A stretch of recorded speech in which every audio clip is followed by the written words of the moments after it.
കണ്ണുകൾ ദൈവം തന്നതല്ലേ, അതിന് എനിക്ക് എന്തിനാണ് ക്രെഡിറ്റ്? അദ്ദേഹം അത് പറഞ്ഞെങ്കിലും ആ കണ്ണുകൾക്ക് ക്രെഡിറ്റ് നൽകാതെ വയ്യ. അശോകനെ വിവാഹം ചെയ്യാൻ ആശിമ സമ്മതിക്കുമ്പോൾ അത്ര നേരം താഴ്ന്നു നിന്ന കണ്ണിൽ ഒരു തിളക്കം വരും.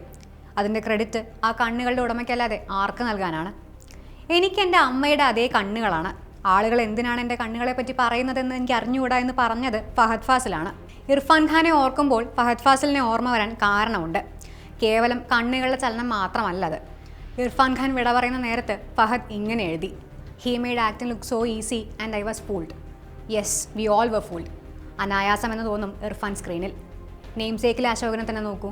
യൗവനം മുതൽ വാർദ്ധക്യം വരെയുള്ള അയാളുടെ യാത്ര നോക്കൂ. എത്രമാത്രം സൂക്ഷ്മമായാണ് ഇർഫാൻ അത് ചെയ്തിരിക്കുന്നതെന്ന് ശ്രദ്ധിച്ചിട്ടുണ്ടോ?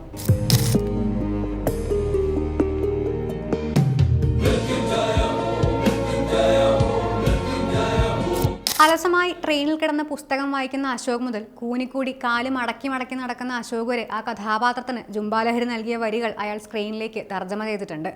Google, we went together to a place where there was nowhere left to go.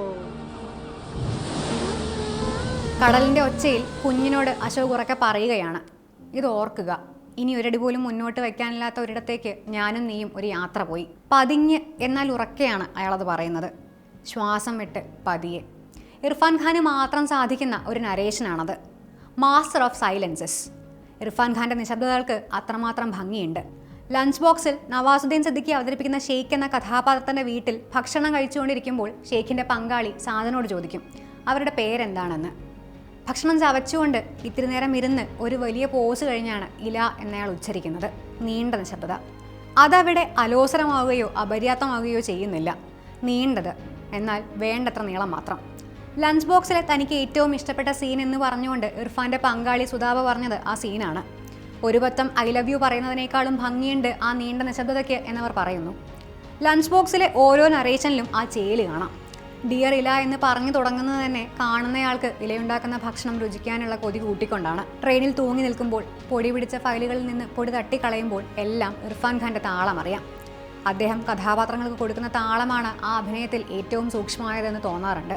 അത് സാജൻ്റെ ആണെങ്കിലും അശോകിൻ്റെ ആണെങ്കിലും പീക്കുവിലെ റാണയാണെങ്കിലും അയാൾ നടക്കുന്ന താളം, സംസാരിക്കുന്ന താളം എല്ലാം വ്യത്യസ്തമാണ്.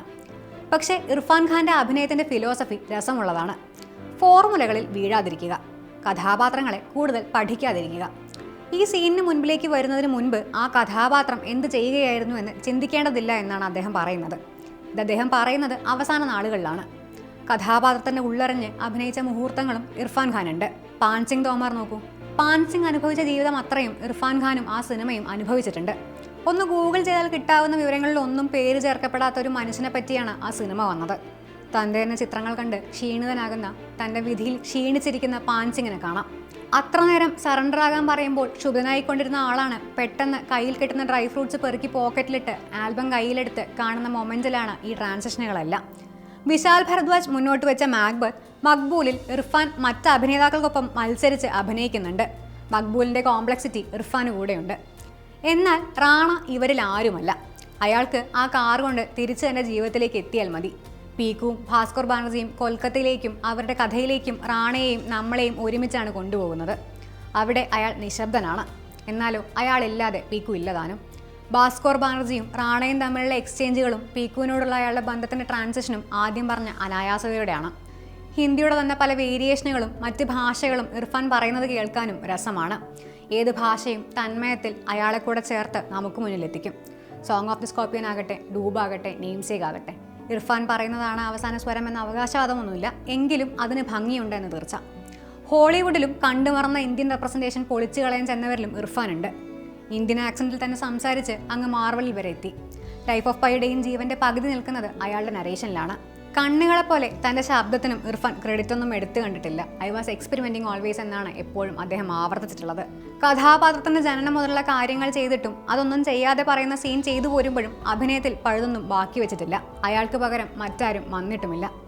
ഫഹദ് കത്തിലെഴുതിയ പോലെ എഴുത്തുകാർക്കും സംവിധായകർക്കും സംഭവിച്ച വലിയ നഷ്ടം. മക്ബൂൽ, ഹൈദർ തുടങ്ങി പറയാൻ ഇനിയും ഒരുപാട് പെർഫോമൻസുകൾ. ഫഹദ് എഴുതിയ കത്തിനേക്കാളും വലിയ ട്രിബ്യൂട്ട് എഴുതുക എന്ന സാഹസമില്ല. ഇർഫാന് പകരമില്ല. ഇർഫാൻ, നിങ്ങൾ ഇല്ലാത്തതിനാൽ അസാധ്യമായ അനേകം സാധ്യതകളെ, കൃത്യമളവിൽ മുറിച്ചെടുക്കുന്ന നിശബ്ദതകളെ ഓർത്ത് മാത്രം നഷ്ടബോധം. We miss you Irfan.